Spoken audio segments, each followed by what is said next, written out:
Halo semua. Nah, pada kesempatan ini saya akan menjelaskan mengenai bagaimana cara dalam penyusunan laporan keuangan SKPD.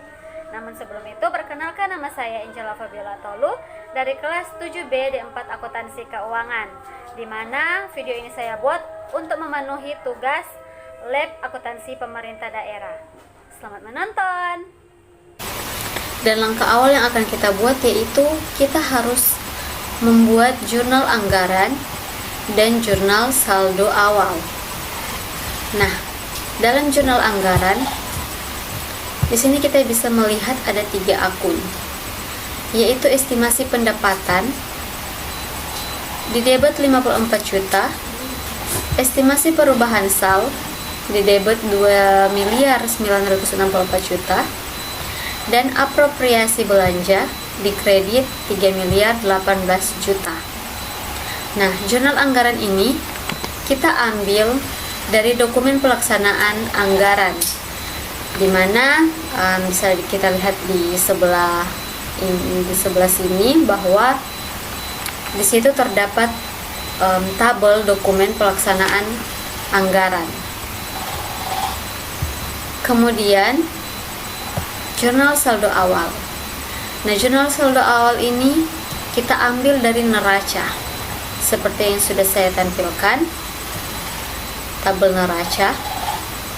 Kita mengisi dengan keterangan kas di bendahara pengeluaran 2.800.000 di debit, persediaan alat tulis kantor 1.300.000, tanah untuk bangunan kantor 150 juta, bangunan gedung kantor 200 juta, kendaraan dinas roda 2 52 juta, kendaraan dinas roda 4 120 juta, kendaraan mobil ambulans 90 juta, pada utang PPh 21 2.350.000, utang PPN 450.000, dan ekuitas 613.300.000. Nah, setelah kita membuat jurnal anggaran dan juga jurnal saldo awal, selanjutnya kita membuat buku jurnal. Nah, analisis transaksi dan pencatatan transaksi ke dalam buku jurnal. Untuk transaksinya bisa kita lihat di bagian kanan ini, di mana di situ sudah terdapat transaksi-transaksi yang akan kita pakai dalam penyusunan jurnal. Pada tanggal 4 Januari 2021, bendahara pengeluaran menyetorkan potongan PPh 21 dan PPN pusat masing-masing sebesar 2.350.000 dan 450.000 ke rekening kas negara berdasarkan bukti transaksi berupa SSP atau surat setoran pajak pusat.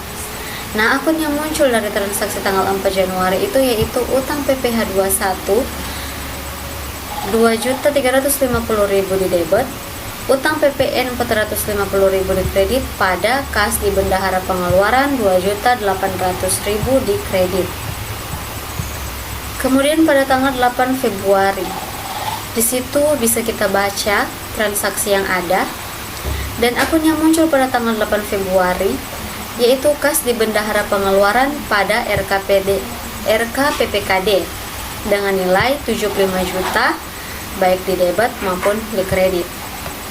Kemudian pada tanggal 15 Maret, pada transaksi tanggal 15 Maret ini kita akan membuat jurnal finansial dan juga jurnal anggaran. Untuk jurnal finansial terdapat akun gaji pokok PNS atau uang representasi LO senilai 1.328.980.650 di debit, tunjangan keluarga LO 370.6.401.150 di debit, tunjangan jabatan LO 305.513.150 di debit, tunjangan fungsional LO 296.372.450 di debit, tunjangan fungsional umum LO 35.500 di debit, Tunjangan lauk pauk LO 113.205.650 di debit. Tunjangan PPH atau tunjangan khusus LO 44.026.950.000 di debit pada RK PPKD 2.500.000.000 di kredit. Kemudian untuk anggaran, terdapat akun gaji pokok PNS atau uang representasi 1.328.980.650. Tunjangan keluarga, tunjangan jabatan, tunjangan fungsional umum, tunjangan lauk pauk, tunjangan PPH atau tunjangan khusus pada estimasi perubahan SAL dengan jumlah atau nominalnya sama dengan jurnal finansial yang sudah lebih awal saya bacakan atau jelaskan tadi. Bisa kita lihat di layar yang sudah ditampilkan. Kemudian pada tanggal 19 April 2021 kita bisa baca transaksi tanggal 19 April akan muncul akun kendaraan dinas roda 2 pada RKPPKD senilai 23 juta untuk jurnal finansial, dan untuk jurnal anggaran akan muncul belanja modal pengadaan kendaraan dinas bermotor pada estimasi perubahan SAL dengan nilai yang sama 23 juta. Kemudian pada tanggal 24 Mei 2021 akan muncul akun kendaraan dinas roda 4 pada RK PPKD dengan nilai 120 juta untuk jurnal finansial. Kemudian untuk anggaran, akun yang muncul yaitu belanja modal pengadaan kendaraan dinas roda 4 pada estimasi perubahan SAL dengan nilai yang sama juga yaitu 120 juta. Kemudian transaksi pada tanggal 7 Juni 2021, beban persediaan alat tulis kantor pada RK PPKD senilai 80 juta untuk finansial, dan untuk anggaran terdapat akun belanja alat tulis kantor pada estimasi perubahan SAL senilai 80 juta. Lanjut pada transaksi tanggal 12 Juli 2021, terdapat akun kendaraan mobil ambulans pada RK PPKD senilai 87 juta untuk finansial, dan untuk anggaran akun yang muncul yaitu belanja modal pengadaan kendaraan ambulans pada estimasi perubahan SAL dengan nilai 87 juta. Selanjutnya pada tanggal 23 Agustus 2021 kita bisa baca transaksi yang ada pada tanggal 23 Agustus.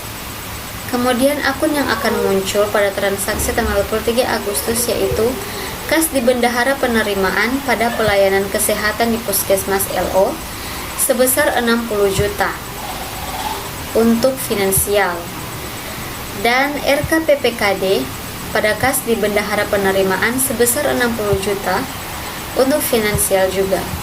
Kemudian untuk anggaran, akun yang muncul yaitu estimasi perubahan SAL pada pelayanan kesehatan di Puskesmas LRA sebesar 60 juta. Selanjutnya pada tanggal 27 September kita bisa lihat di transaksi tanggal 27 September akun yang akan muncul pada transaksi ini untuk finansial yaitu honorarium tenaga kerja, tenaga kesehatan atau THL sebesar 43 juta di debit. Kemudian beban persediaan alat tulis kantor 85.500.000 di debit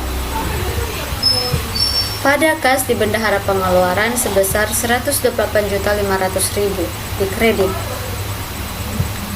Untuk finansial juga ada kas di bendahara pengeluaran pada RK PPKD senilai 128.500.000 untuk finansial.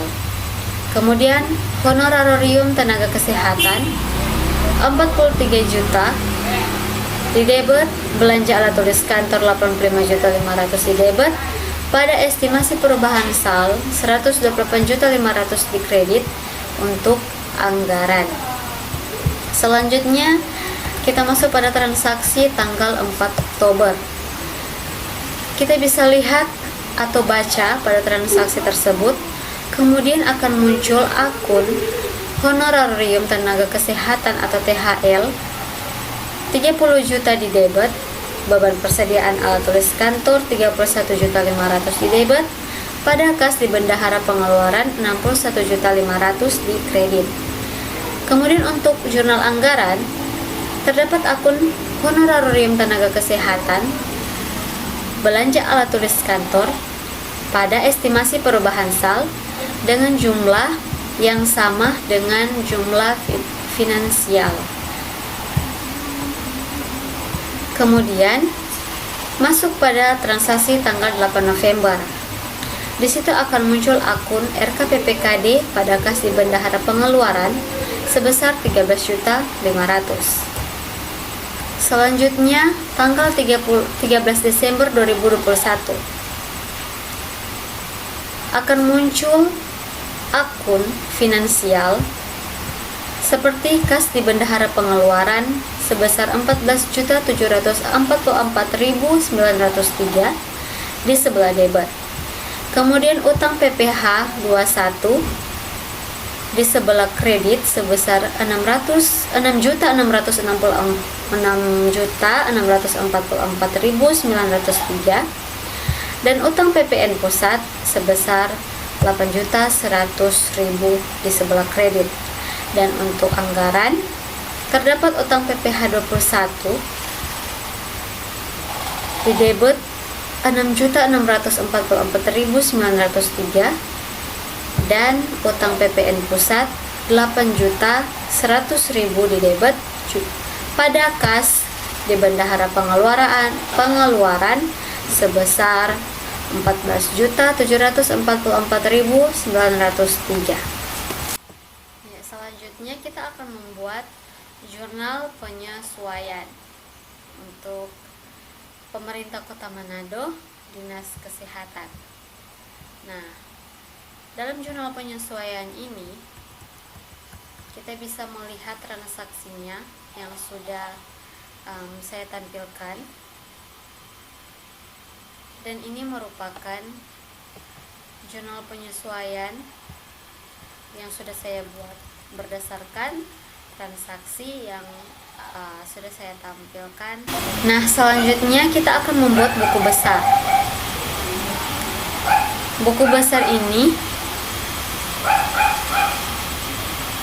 kita buat berdasarkan buku jurnal yang ada, yang di awal sudah saya jelaskan. Kemudian kita meringkas setiap akun kas yang ada di buku jurnal agar menjadi lebih sedikit dan lebih gampang dipahami. Nah, contohnya seperti yang pertama ini, kita membuat buku besar dengan nama akun kas di bendahara penerimaan. Nah, dalam kas di bendahara penerimaan ini, kita melihat transaksi yang terjadi lewat buku jurnal yang ada, baik dari saldo awal maupun dari jurnal umum. Akun kas di bendahara penerimaan. Nah, untuk saldo awal untuk kas di bendahara penerimaan itu tidak ada, jadi dikosongkan. Kemudian pada tanggal 23 Agustus kita bisa lihat di buku jurnal tanggal 23 Agustus ya, terdapat kas di bendahara penerimaan sebesar 60 juta di debit. Maka kita akan mencatat dalam buku besar yaitu menerima pendapatan retribusi sebesar 60 juta di sebelah debit. Kemudian masih pada tanggal 23 Agustus terdapat juga kas di bendahara penerimaan, namun akun ini terletak di sebelah kredit. Untuk itu kita mengisi di buku besar dengan transaksi menyetor pendapatan retribusi senilai 60 juta di kredit. Kemudian kita akan mencari saldo untuk kas di bendahara pengeluaran. Di sini tidak terdapat saldo karena untuk saldo awal masih kosong. Kemudian kita masukkan saldo awal masih kosong, kemudian kita tambahkan saldo awal dengan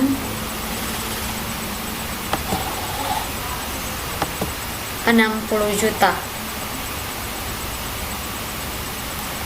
Jadi di sini didapat 60 juta. Kemudian karena pada transaksi berikutnya dia terletak di sebelah kredit, untuk itu debit yang 60 juta dikurangi dengan kredit 60 juta, hasilnya dapat 0 atau tidak ada. Untuk itu saldo untuk kas di bendahara penerimaan tidak ada. Nah, selanjutnya untuk kas di bendahara pengeluaran, buku besar untuk transaksi setiap akun yang ada kita bisa lihat sesuai dengan buku jurnal yang telah kita buat terlebih dahulu, seperti contohnya yang sudah saya jelaskan dalam akun kas di bendahara penerimaan. Jadi untuk buku besar seterusnya sampai pada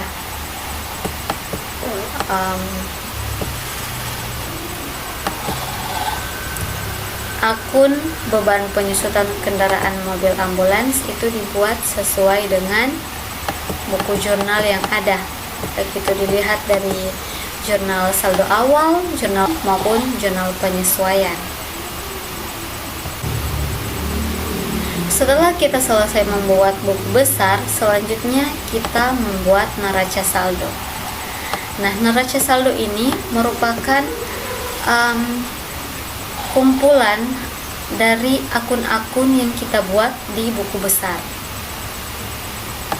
Seperti yang sudah saya jelaskan dalam buku besar, yang pertama ada kas di bendahara penerimaan. Untuk itu dalam neraca saldo juga kita mengisi dengan kas di bendahara penerimaan untuk pertama, kemudian kas di bendahara pengeluaran, kemudian persediaan alat tulis kantor, tanah untuk bangunan kantor, bangunan gedung kantor, dan selanjutnya sesuai dengan urutan yang kita buat pada buku besar dengan mengisi saldo baik di debit ataupun kredit sesuai dengan saldo yang terdapat pada buku besar. Nah, kemudian setelah selesai menyalin semua buku besar ke dalam neraca saldo, di sini selanjutnya kita harus membuat jumlah antara debit dan kreditnya. Nah, dalam neraca saldo untuk total dari debit dan kredit harus sama atau balance. Seperti yang sudah kita lihat sama-sama di layar, bahwa jumlah yang ada sama atau balance. 6.784.866.669 untuk debit. Begitu pula dengan di sebelah kredit, totalnya sama. Selanjutnya kita masuk pada laporan operasional. Nah, dalam laporan operasional ini kita akan mengisi pendapatan LO, di mana pada nomor urut yang keempat, pendapatan retribusi daerah LO, jumlahnya kita ambil dari neraca saldo. Kemudian nomor urut 7, jumlah pendapatan asli daerah.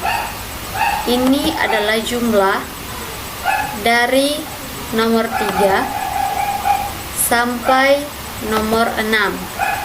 Kita jumlahkan dan akan dapat jumlah pendapatan asli daerahnya. Selanjutnya kita akan membuat pada nomor 17. Di situ 60 juta hasil dari penjumlahan nomor 7, nomor 12, nomor 7, nomor 12 dan nomor 16. Hasilnya akan dapat 60 juta. Jadi karena di sini tidak ada kosong, jadi hasilnya tetap 60 juta. Selanjutnya pada nomor urut yang ke-20, beban pegawai LO, itu kita mengisi dengan jumlah 2 miliar 500 juta. Kemudian ada beban barang dan jasa dengan jumlah 296.750.000. Kemudian pada beban penyusutan dan amortisasi terdapat jumlah yang diambil dari neraca saldo sebesar 66.016.669. Pada nomor urut 29 itu jumlah beban operasi. Nah, jumlah beban operasi di mana kita akan menjumlahkan dari beban pegawai sampai dengan beban lain-lain. Hasilnya akan dapat 2.862.766.669 rupiah. Selanjutnya jumlah beban. Jumlah beban ini kita menambahkan nomor urut 29 ditambah dengan nomor urut 36, tetapi karena di sini jumlah beban transfer tidak ada, maka untuk jumlah bebannya tetap 2.862.766.669 rupiah.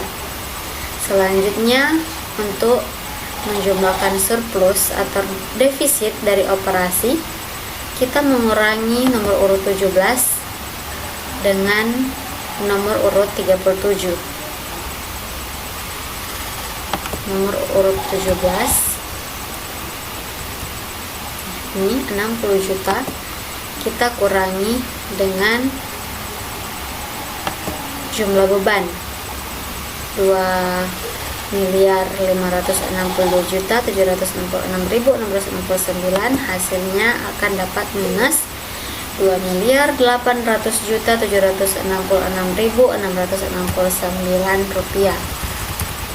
Selanjutnya untuk surplus defisit sebelum pos luar biasa, ini didapat dari penjumlahan nomor urut 38 dengan nomor urut 50. Karena nomor urut 50 kosong, jadi masih tetap 2.802.802.766.669 rupiah. Selanjutnya untuk mendapatkan surplus defisit, kita menjumlahkan nomor urut 51 dengan nomor urut 58, yaitu pos luar biasa, dengan jumlah masih sama karena pada pos luar biasa itu masih kosong, sehingga jumlahnya tetap 2.800.766.669 rupiah. Selanjutnya kita akan membuat laporan perubahan ekuitas. Nah, dalam laporan perubahan ekuitas ini kita akan mengisi ekuitas awal dengan mengambil jumlahnya pada neraca saldo. Kemudian untuk surplus defisit LO, kita ambil dari laporan operasional yang baru saja saya jelaskan, yaitu senilai minus 2.202.766.669 rupiah. Dan kita akan mencari ekuitas akhirnya. Nah, untuk mendapatkan jumlah ekuitas akhirnya, kita menjumlahkan nomor urut 1, yaitu dari ekuitas awal, sampai pada nomor urut 6, yaitu lain-lain. Namun karena dari nomor urut 3, 4, 5, 6 kosong, jadi terhitung hanya nomor urut 1 dan 2 saja.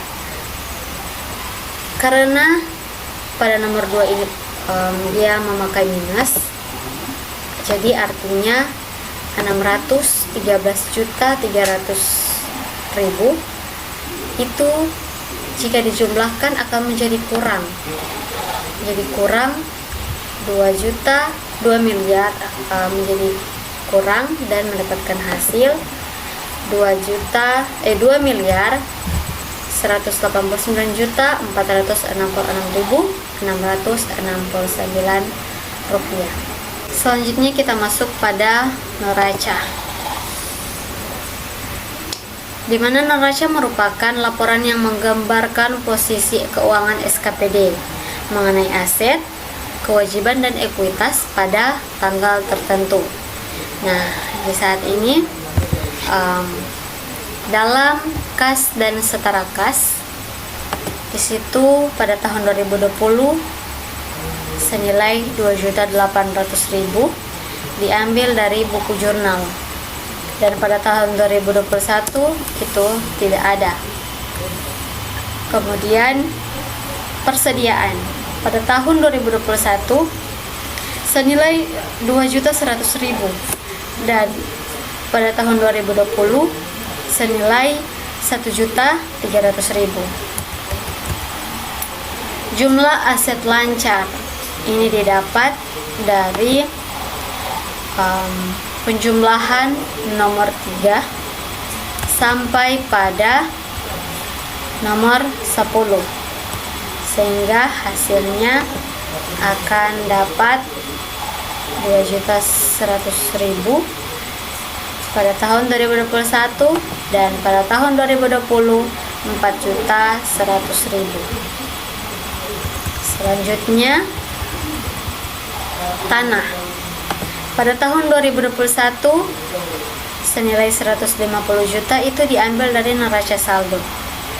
Dan pada tahun 2020 150 juta diambil dari buku jurnal. Peralatan dan mesin pada tahun 2021 sebesar 492 juta dan pada tahun 2020 sebesar 262 juta. Kemudian untuk gedung dan bangunan pada tahun 2021 itu senilai 200 juta dan tahun 2020 senilai 200 juta diambil dari buku jurnal. Kemudian ada akumulasi penyusutan, itu diambil dari neraca saldo sebesar 66.016.669 rupiah. Jumlah aset tetap kita menjumlahkan dari nomor 17 dari tanah sampai akumulasi penyusutan, sehingga hasilnya akan dapat 779.983.331 rupiah. Begitu pula dengan di tahun 2020 kita jumlahkan dari tanah sampai pada akumulasi penyusutan, sehingga mendapatkan hasil 612 juta rupiah. Dan untuk jumlah aset itu didapat dari nomor 11 yang di atas, kemudian ditambah dengan nomor 15, selanjutnya ditambah dengan nomor 24, ditambah lagi dengan nomor 27, dan ditambah lagi dengan nomor 33, sehingga hasilnya menjadi 778.083.331 rupiah. Begitu pula dengan tahun 2020, kita jumlahkan dari nomor 11, nomor 15, nomor 24, tambah 27, tambah nomor 33, sehingga hasilnya menjadi 616.100.000. Selanjutnya kita masuk pada utang perhitungan pihak ketiga dengan nilai 2.800.000 untuk tahun 2020. Untuk tahun 2021 tidak ada. Selanjutnya utang belanja pada tahun 2021 senilai 27.550.000, dan untuk tahun 2020 tidak ada. Dan jumlah kewajiban jangka pendek itu dijumlahkan dari nomor 37 atau dari utang perhitungan pihak ketiga sampai pada utang jangka pendek lainnya, sehingga jumlahnya akan menjadi 27.550.000 rupiah. Dan begitu pula dengan tahun 2020, dijumlah dari nomor 37 sampai nomor 42, dan hasilnya akan mendapat 2.800.000. Jumlah kewajiban ini didapat dari nomor 43 ditambah dengan 47, hasilnya 27.550.000. Begitu pula dengan tahun 2020, dijumlahkan dari nomor 43 ditambah dengan nomor 47 mendapatkan hasil 2.800.000. Nah, pada ekuitas kita mengambil dari laporan perubahan ekuitas dengan nilai 2.194.466.669 rupiah, dan pada tahun 2020 613.300.000 rupiah. Dan untuk ekuitas untuk dikonsolidasikan diambil dari neraca saldo sebesar 2.940.000.000, dan untuk tahun 2020 itu tidak ada. Nah, jumlah dari ekuitas itu dari nomor 51 ditambah dengan 52, nomor 52, hasilnya mendapat 750.533.331.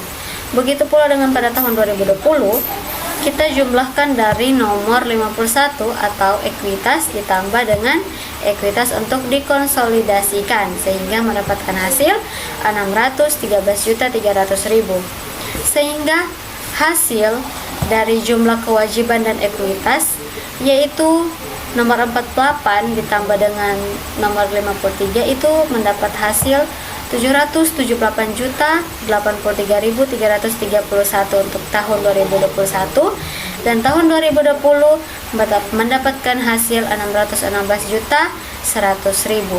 Nah, hasil dari jumlah kewajiban dan ekuitas sama dengan jumlah aset.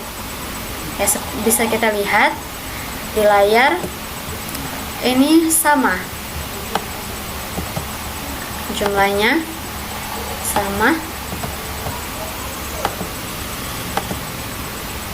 baik tahun 2021 maupun tahun 2020. Ya, selanjutnya kita masuk pada laporan realisasi anggaran pendapatan dan belanja beban.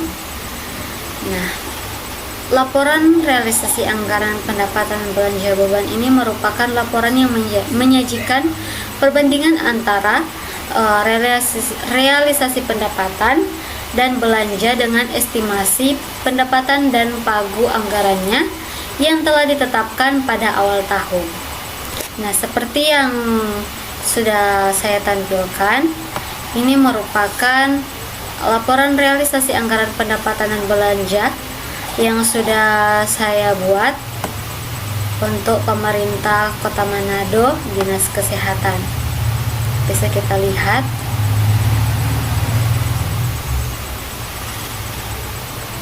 Ini merupakan laporan LRA yang sudah saya buat.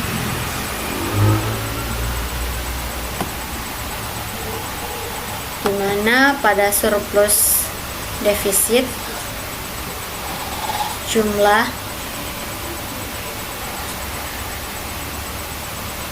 pada kedua sisi,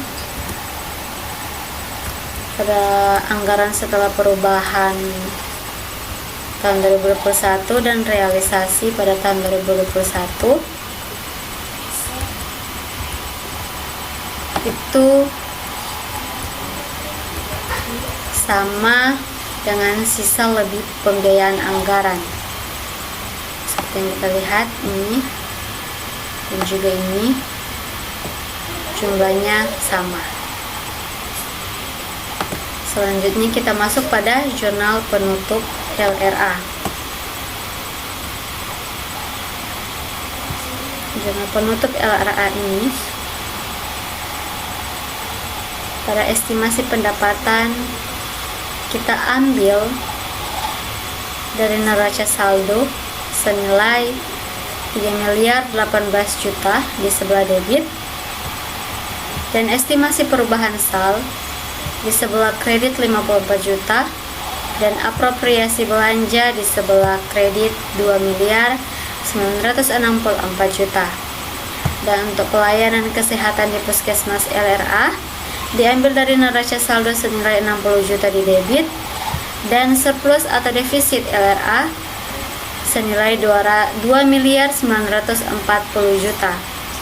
Kemudian pada gaji pokok PNS atau uang representasi senilai 1.328.980.650 rupiah itu diambil dari neraca saldo. Kemudian tunjangan keluarga diambil juga dari neraca saldo dengan nilai yang ada. Tunjangan jabatan, tunjangan fungsional umum, tunjangan lauk pauk, tunjangan PPH atau tunjangan khusus, belanja alat, tulis kantor, belanja modal pengadaan kendaraan dinas roda 2, belanja modal pengadaan kendaraan dinas roda 4, dan belanja modal pengadaan kendaraan mobil ambulans semuanya diambil dari neraca saldo dengan nilai masing-masing dari akun tersebut. Kemudian pada tanggal 31 Desember juga terdapat estimasi perubahan sal pada surplus defisit LRA senilai 2.940 juta rupiah. Selanjutnya untuk jurnal penutup LO. Terdapat pelayanan kesehatan di Puskesmas LO senilai 60 juta rupiah diambil dari neraca saldo. Kemudian surplus defisit atau LO senilai 2.862.766.669 rupiah itu diambil dari laporan operasional. Selanjutnya untuk gaji pokok PNS atau uang representasi LO, tunjangan keluarga LO, tunjangan jabatan LO, tunjangan fungsional LO, tunjangan fungsional umum LO, tunjangan PPH atau tunjangan khusus LO, beban persediaan alat tulis kantor, beban listrik, honorarium tenaga kesehatan, beban penyusutan bangunan gedung kantor, beban penyusutan kendaraan dinas roda 2, beban penyusutan kendaraan dinas roda 4, dan beban penyusutan kendaraan dinas mobil ambulans semuanya diambil dari neraca saldo dan berdasarkan nama akun juga nilainya yang ada seperti yang sudah bisa kita lihat. Kemudian juga terdapat ekuitas pada surplus defisit LO senilai Rp2.276.669.669. Ya, selanjutnya kita masuk pada bagian terakhir di mana kita akan membuat neraca saldo setelah penutup. Nah, di sini terdapat akun-akun yang diambil dari neraca saldo. Terdapat persediaan alat tulis kantor senilai 2.100.000 di debit, itu diambil dari neraca saldo. Kemudian tanah untuk bangunan kantor senilai 150 juta di debit. Bangunan gedung kantor senilai 200 juta. Kendaraan dinas roda 2 75 juta. Kendaraan dinas roda 4 240 juta. Kendaraan mobil ambulans 117 juta. Pada akumulasi penyusutan bangunan gedung kantor senilai 4 juta, di sebelah kredit diambil juga dari neraca saldo. Akumulasi penyusutan kendaraan dinas roda 2 13.850.000 di kredit. Akumulasi penyusutan kendaraan dinas roda 4 33.333.336 rupiah. Kemudian akumulasi penyusutan kendaraan mobil ambulans 14.833.333 rupiah.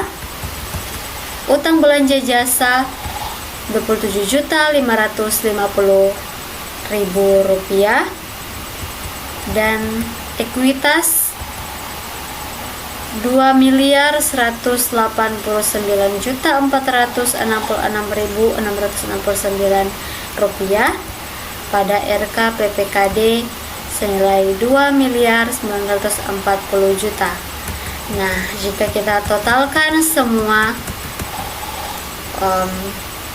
saldo yang ada di debit maupun di kredit, maka akan mendapat nilai 3.346.669 rupiah. Begitu pula pada sebelah kredit sama dengan total yang ada di sebelah debit. Jadi untuk neraca saldo setelah penutup harus balance. Ya. Nah, teman-teman, itulah hasil dari penjelasan saya mengenai penyusunan laporan keuangan SKPD Dinas Kesehatan Kota Manado. Semoga penjelasan saya ini bermanfaat bagi teman-teman sekalian dan dapat dipahami. Terima kasih dan salam sehat untuk kita semua.